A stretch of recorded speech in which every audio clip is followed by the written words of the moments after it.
Hey everyone, happy Thursday, and I haven't made a video for a while. I have been very focused on my forever model, which is working out really nicely, and I'll be sharing that with everyone soon.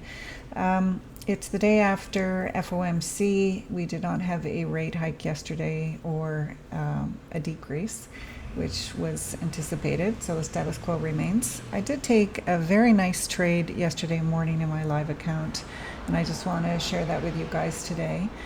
Today's Thursday, it's a banking holiday. I'm not trading today. I did take a trade in my sim this morning just to practice entries and exits. It's good to kind of use these days to practice, you know, those skill sets. Just like you want to flex a muscle, you want to keep flexing that muscle until you are able to get in and out of trades basically, without thinking too much about it, I guess. So anyway, I'm just going to share my screen with you. I'm going to take you through basically my trade from yesterday. It was 100 points. Let's just tighten things up here so you guys can have a good view in terms of what happened. Okay. So yesterday morning we had 8:30 unemployment news. So let me just put 8:30 in here yesterday. So 8:30 is here. There we go, 8:30. So Asia and London ranged overnight, which is anticipated ahead of FOMC, which was released at 2 p.m. yesterday. So basically, London dropped into this 15-minute SIBI here, and I'm going to show you where that SIBI comes from. So I'm going to go on to the 15-minute, and this is where the 15-minute SIBI came from. So it's we have candle 1, candle 2, and candle 3, and this is the 15-minute SIBI that I had used for this trade. So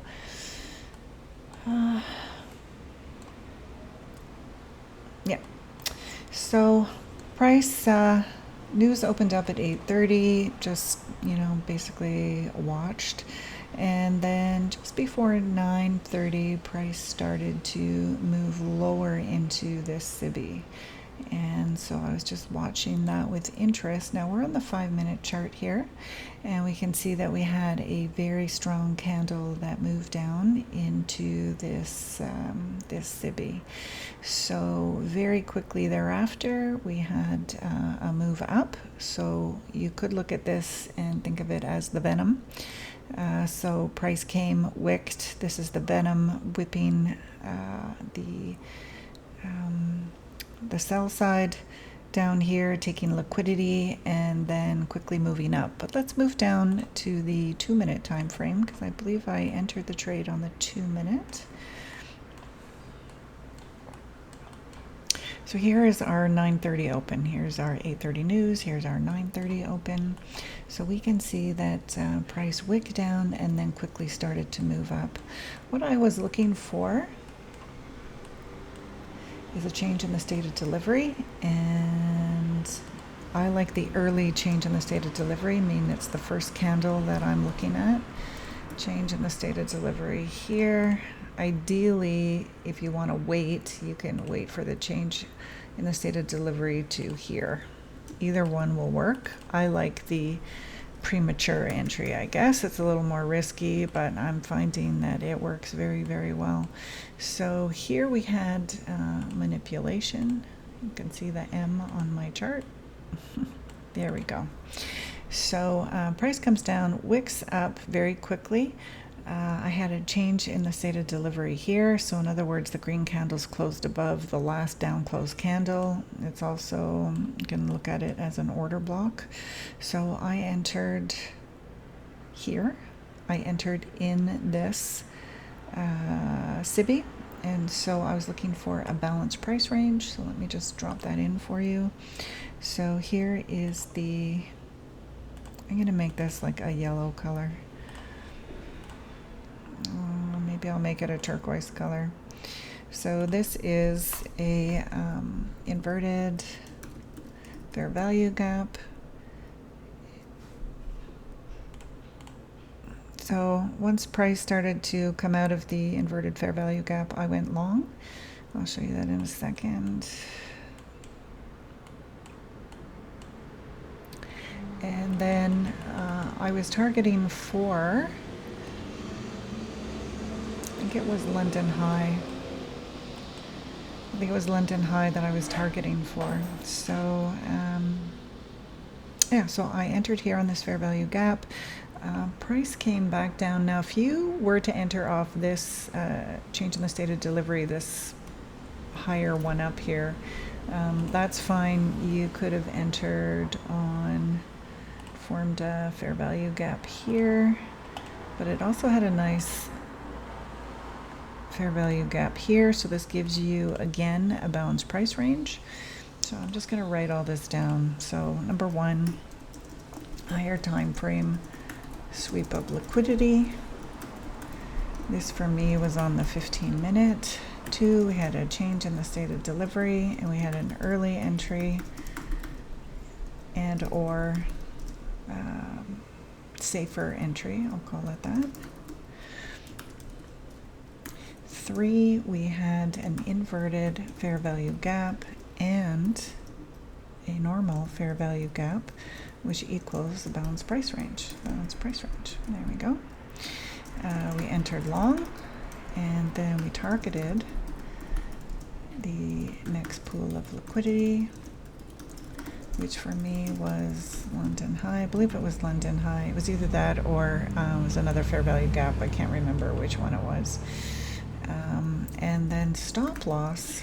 So let's just take a look at the stop loss, where it needs to be. So when I first entered the trade, I put my stop loss at the bottom. I think it was the bottom here. Stop loss here. I'm going to make this a little bigger for you guys to see. Yeah, so basically it's just a textbook trade. It was very simple. There was no stress for me. Price moved up very nicely. I'm getting much better at sitting through these pullbacks because I'm recognizing that the pullbacks are just the natural way that the market moves. You know, it doesn't move in a straight line generally. It's nice when it does, but these pullbacks come into areas of liquidity, which are fair value gaps. So if it makes you feel better, you can just kind of put them in and then anticipate that the pullbacks are, pullbacks are coming. This is just a little mohawk here. But what's nice about this is that, again, this is like another, almost a Venom model, right? So price comes down and then shoots back up. So we can see that price was very bullish. It really wanted to move up. All in all, so I'll just show you executions here. So here was my entry at 21,982. I exited at 22,092, and I believe that's 100 points. And I believe it was around 2.6 or 2.4 risk to reward. Always targeting for the 1 to 2 RR ratio in every trade that I take. So that's it, guys, for today. As I said, I'm not trading today because it's very low volume. It's a US holiday. I also just want to address how difficult the market has been to trade. And in times like this, I am trading much less. I am reducing my position size to something that's very comfortable. So if I take a couple of losses in a row, it's not going to really hurt my P&L. And some days it's just better to see the volatility in the market and the wicks and the news, with the Middle East and the attacks that have been happening. Sometimes it's just better to sit the day out. Now, I have become much more savvy that when I have a day where I get 100 points, I'm okay with not trading the next day. I'm in my sim, I'm taking my trades, I'm flexing that muscle, but I don't need to trade every day. And that is the road to profitability, is trading less, waiting for those A+ setups, and being content that in these times of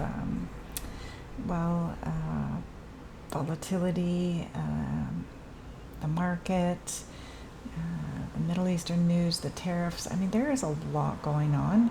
And it's also nice to see that some of the more tenured traders are also saying, you know, this market's been really, really hard to trade.